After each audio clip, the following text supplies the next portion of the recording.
इतनी लंबी लड़ाई लड़ने के बाद एक बहुत बड़ी जीत मिली है मुझे, और इसके सारे श्रेय जो है हमारे honourable justice Ajay Kumar Mukherjee sir को जाता है। मैं बहुत थैंकफुल हूँ कि उन्होंने अपनी कृपा दृष्टि मेरे ऊपर और मेरी बच्ची पे दिया और हमारे फ्यूचर को सिक्योर किया। और इस जिद्दोजहद की लड़ाई में अगर मुझे इम्तियाज़ अहमद, हमारे एडवोकेट जो हैं, इम्तियाज़ भाई अगर हमारा साथ ना देते, अगर इतनी लॉयलिटी के साथ और दिलेरी के साथ अगर नहीं वो लड़ते, मूव नहीं करते, तो शायद मैं ये विक्ट्री मैं हासिल नहीं कर पाती।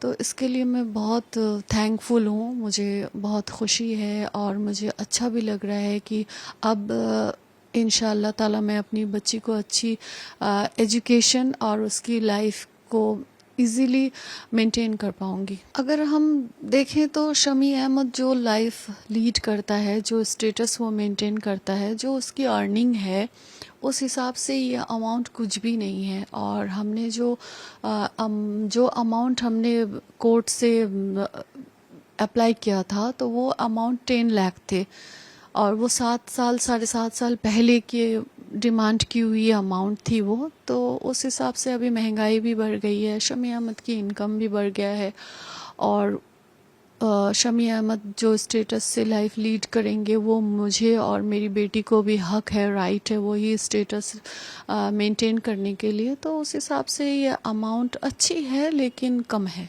मैंने सोचा तो है, अब मैं अपने लीगल एडवाइज़र्स मिस्टर इम्तियाज भाई और दीपक जी हैं, मृगांको मिस्त्री हैं, इन लोगों ने मुझे बहुत सपोर्ट किया। थैंक यू बोलना चाहूँगी मैं इन तीनों को, और इन लोगों से एडवाइस लेकर ही मैं नेक्स्ट स्टेप लूँगी इंशाल्लाह। नहीं, क्योंकि मेरा जो प्रोफेशन था शमी अहमद से शादी करने से पहले, वो मॉडलिंग और एक्टिंग की थी और मैं एक जॉब भी करती थी, तो उस टाइम मेरे लिए इनफ था। लेकिन शादी के बाद शमी अहमद ने बाय फोर्स बोलिए मुझसे मेरे सारे प्रोफेशन से छुटवा दिया था कि मैं कोई प्रोफेशन में नहीं रह सकती, मैं कोई काम नहीं कर सकती, मैं हाउसवाइफ की ही ज़िंदगी जीऊँगी। तो मैं शमी अहमद से इतनी मोहब्बत करती थी, या अपने संसार में या अपने बच्चे में मुझे रहना भी अच्छा लगता था, तो मैंने खुशी खुशी इस चीज़ को मैंने एक्सेप्ट किया था।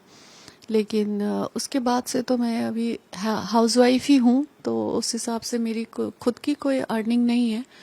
तो अभी हमारा भरण पोषण का सारा जिम्मेदारी शमी अहमद को उठाना ही पड़ेगा। लेकिन इस चीज़ के लिए उसने डिनाई किया तो हमें कोर्ट का दरवाज़ा खटखटाना पड़ा।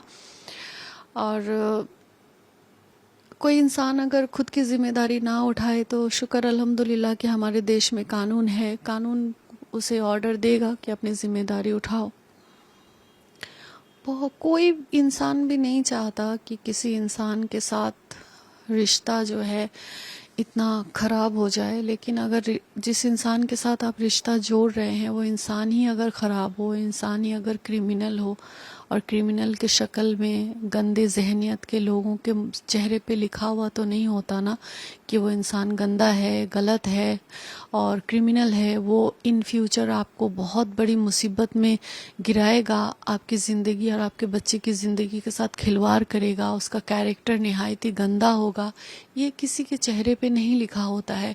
और बहुत सारी महिलाएं हैं जो बहुत सारी प्रॉब्लम्स को फेस करती है, तो उसी हिसाब से मैं भी ऐसे शिकार हो गई। मैं यही कहूँगी कि अल्लाह ताला ने बड़े बड़े गुनहगारों को माफ़ किया है, तो ये भी अपने हर कुकर्म से तौबा करे, गंदी जहनियत को साफ़ करे। और एक जानवर जो होता है, जिन जानवरों को सेंस नहीं होता है कि क्या भला है क्या बुरा है, वो जानवर भी अपने बच्चे को प्रोटेक्शन देती है या देता है। तो उस हिसाब से शमी अहमद जानवर से भी गया गुजरा हो गया है, जिसे अपनी बच्चे की प्रोटेक्शन, अपनी बच्चे की फ्यूचर, अपनी बच्चे की मोहब्बत उसे नहीं दिखाई दे रही है। तो मैं यही उससे कहना चाहूँगी कि खुदा के वास्ते, अपनी आखिरत के वास्ते, अपनी ज़िंदगी के वास्ते ये गलत जिद, कुकर्म करने के बाद जो एक जिद है कि मैं हसीन को बर्बाद कर दूंगा, ये जिद वो छोड़ दे। 7 साढ़े 7 साल हो गया, वो मुझे नहीं बर्बाद कर सका क्योंकि मैं न्याय के रास्ते में हूँ, हक के रास्ते में हूँ, और वो अन्याय के रास्ते में है। उसने मेरे साथ बहुत गलत किया, बहुत कुकर्म किया है उसने, मेरी बच्ची के साथ उसने अन्याय किया है। तो ये सब उसे भुगतना पड़ेगा ही इन सब चीज़ों को। और अभी भी अगर वो नहीं सुधरा तो इसकी ज़िंदगी भी जहन्नुम बनेगी इंशाल्लाह, और आखिरत भी उसकी जहन्नुम बनेगी इंशाल्लाह।